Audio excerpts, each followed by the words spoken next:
Good day and welcome to this sports special as we look back at the year that was, and you can't talk about 2023 without speaking about the Rugby World Cup. It was 2 months filled with heartbreak, drama, consternation, elation, and then even some emotions that people didn't even realize that they had.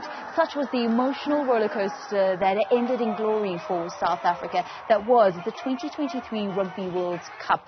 48 rugby matches hosted in the country of France. It was the longest Rugby World Cup that we've ever had, and that in the foreseeable future we will ever have. Let's actually unpack this record-breaking performance by South Africa, where we secured a 4th world crown with Newzroom Afrika. He and I were together in France, and we're going to go through the journey as we experienced it, and I think along with a lot of South Africans. But Newzroom, it was quite an incredible thing to actually play a small part of in actually covering, but it came with all of the emotions that everybody else went through. Yes, indeed, Valen. I remember when I first got to France, I was stationed in Marseille alone for a couple of days. And I think I can admit to it now, after it's all said and done, but I was a little bit nervous when I was there all by myself, trialing a new device to get our feed to our audience. Of course, I had a head up from my friend who was based in France, telling me about Marseille and how dangerous it can get. So I'm thinking, how am I going to set up alone and trust my environment? But I had a good start to things there. I went to the fan shop, and from there the hospitality was great. They understood what was happening to the city of Marseille. They were hosting a World Cup, and they were happy to host the world in France to be able to see the spectacle. So from there, the nerves sort of calmed down. I got used to the system and the devices that we're using, and I could also sample the feeling from the people of Marseille who were experiencing this huge tournament coming to their home soil.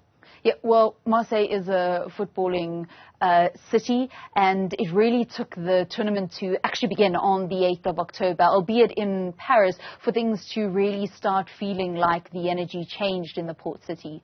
Yes, Phelan. I mean, when I was there were quite a few people who I spoke to about, are you feeling the World Cup fever? And some of them will say yes, but nothing changes for me. I'm all about Olympique de Marseille, which is a huge football club in the city. But what I did like were some of the people in the fan shop. For example, I saw supporters wearing Scottish jerseys, and you ask them if they are Scottish. They say, no, we just love the look of this jersey, and they're gripped by that World Cup fever. I saw a gentleman wearing a New Zealand jersey who was from France as well. So certain people, whether it was the locals or people who had come in anticipation for those group stage games, which were going to be taking place at the Stade Velodrome, were already feeling that fever and speaking about the tournament and starting to embrace what was happening to the country at large.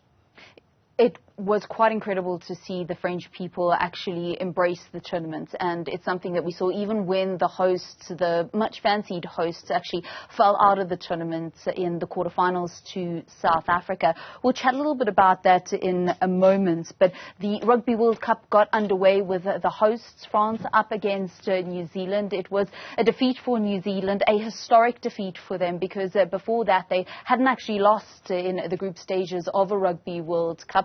And it took the French hosts to do that, led by their talismanic captain, Antoine Dupont, who would later on go and fracture his cheekbone.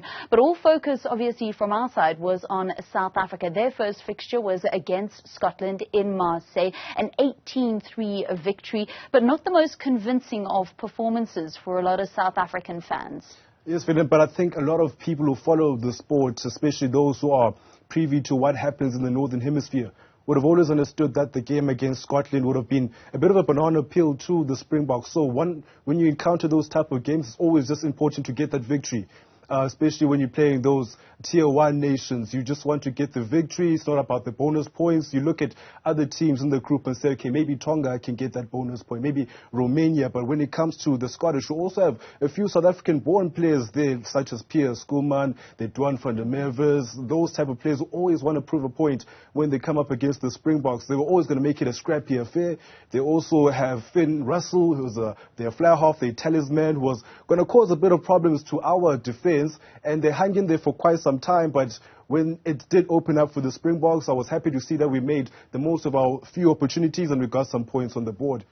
Manie Libbok getting man of the match in that game, and lots made about his kicking, but his man of the match performance was also a line in the sand from the South African team to say that even if he misses some kicks off the tee, what he provides in creating scoring opportunities is really why Manie Libbok is one of the standout players and went on to be nominated at the World Rugby Awards as Breakthrough Player of the Year. In that match, Eben Etzebeth getting an injured shoulder, and then just a couple of days later, Malcolm Marx, actually his whole tournament being ruled out because of a knee injury that he suffered in training. So that meant we went to the Romania match asking all the questions as to who would be actually called up for the South African team. But then you had a team of players that took to the field against Romania, minnows in the sport of rugby that really were outstanding. Among them,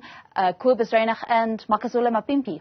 Yes, of course, just touching on Malcolm Marx, a lot of the concern was about the role that he plays in that Springbok forward pack. He's one of the few players in that pack that goes to the ball on the ground, able to balance out our loose forwards who like to play with their spaces. But we were able to combat that issue with Deon Fourie, who grew into the tournament as the number 2, just behind Bongi Mbonambi. But you mentioned the likes of Kobus Reinach, the likes of Makazole Mapimpi, getting hat-tricks in that game against Romania. Reinach almost breaking his own record for the quickest hat-trick in a World Cup. So those were nice shining lights in that particular tournament.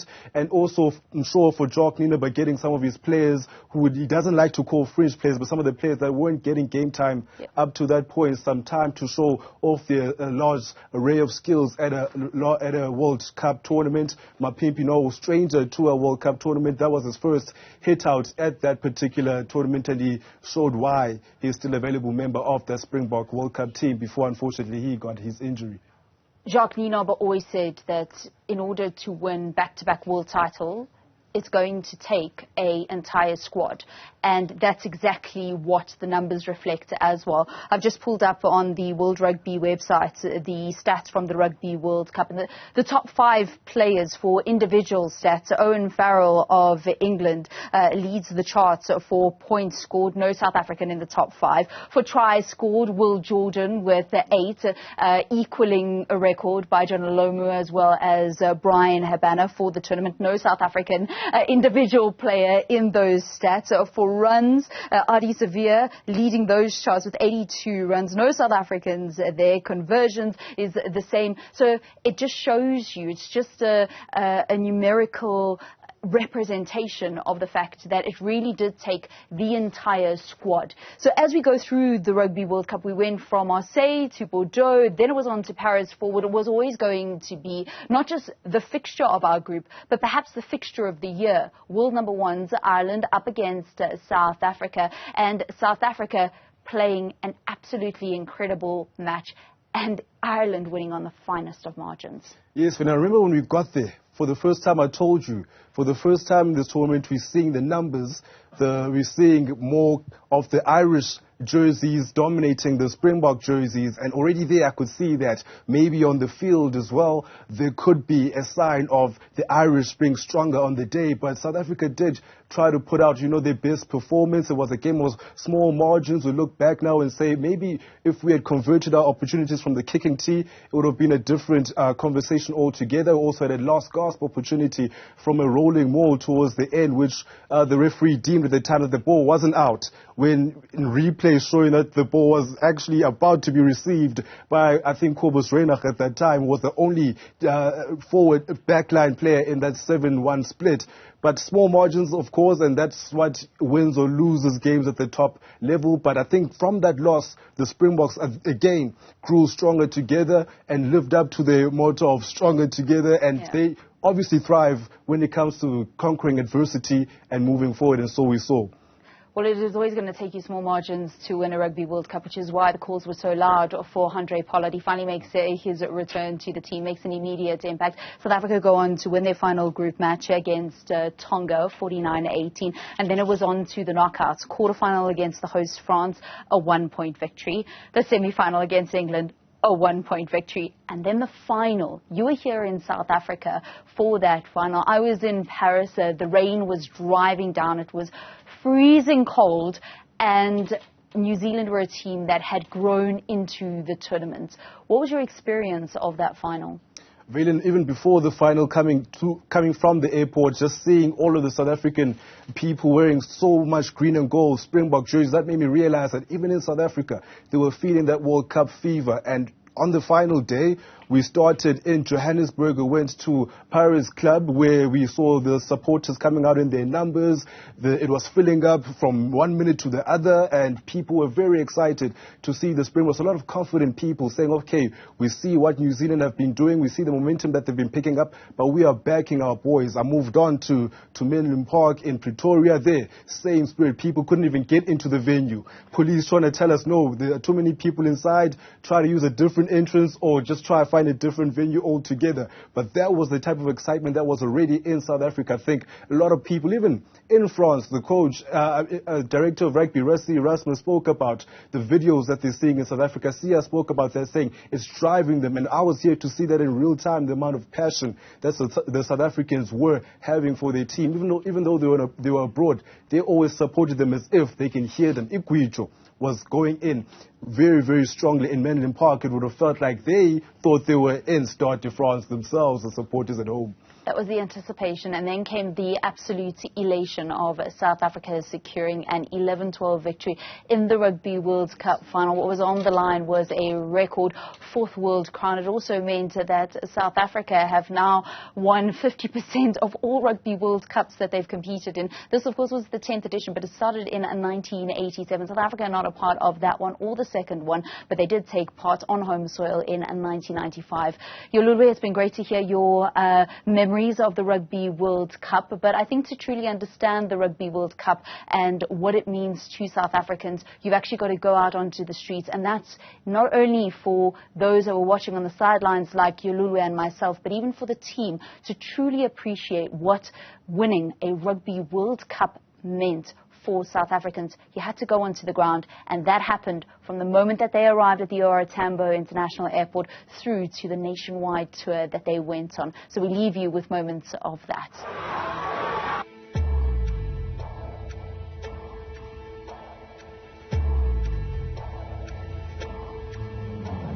I am here to see Andre Pollard because he's my favorite player and also my mom's favorite player. Welcome on!